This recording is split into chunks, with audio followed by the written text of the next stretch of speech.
Magandang gabi, Philippine Air Force. Alamin natin ang magiging lagay at taya ng panahon ngayong gabi at para sa mga susunod na mga araw.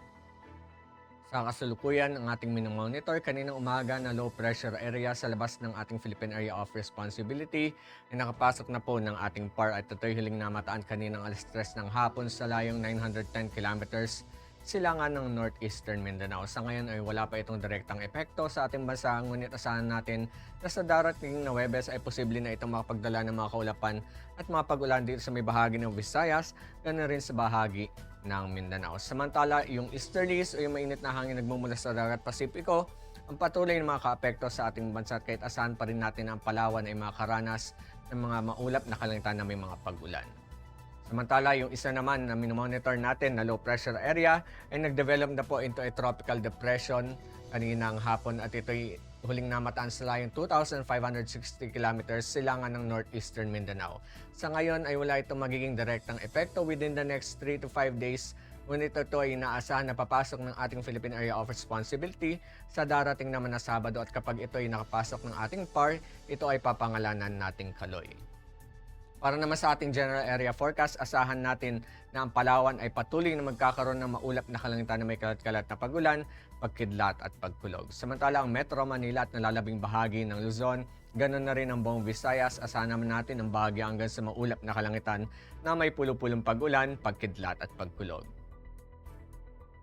Ang buong Mindanao, asahan din natin ang bahagi hanggang sa maulap na kalangitan na may pulo-pulong pagulan, pagkidlat at pagkulog. Para naman sa mga susunod na araw sa mga piling lugar dito sa ating bansa dito sa Metro Manila, Cavite, Lipa, at Angeles, asahan natin na sa darating na Huwebes hanggang Sabado, ang bahagi hanggang sa maulap na kalangitan na may pulo-pulong pagulan, pagkidlat at pagkulog. Samantala sa Puerto Princesa at Calayan Islands, sa darating na Huwebes, asahan naman natin ang bahagi hanggang sa maulap na kalangitan na may pulo-pulong pagulan, pagkidlat at pagkulog at sa darating na Biyernes at Sabado, inaasahan naman ang maulap na kalangitan na may kalat-kalat na pagulan, pagkidlat at pagkulog. Para naman sa Mactan at Davao, sa susunod na mga araw, tayo ay makakaranas ng maulap na kalangitan may kalat-kalat na pagulan, pagkidlat at pagkulog at sa Zamboanga naman asahan natin sa Huwebes ang bahagi hanggang sa maulap na kalangitan na may pulo-pulong pag-ulan, pagkidlat at pagkulog at sa darating na Biyernes at Sabado inaasahan naman na magkakaroon tayo ng maulap na kalangitan na may kalat-kalat na pagulan, pagkidlat at pagkulog.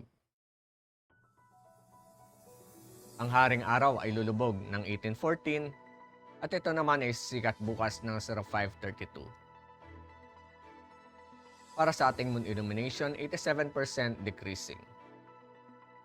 At para manatiling updated sa lagay at taya ng panahon, i-follow lamang ang Air Force Weather Center sa aming mga official social media accounts.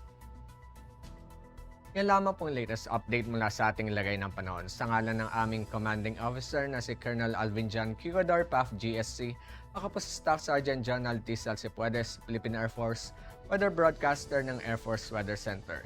Muling magandang gabi, Philippine Air Force.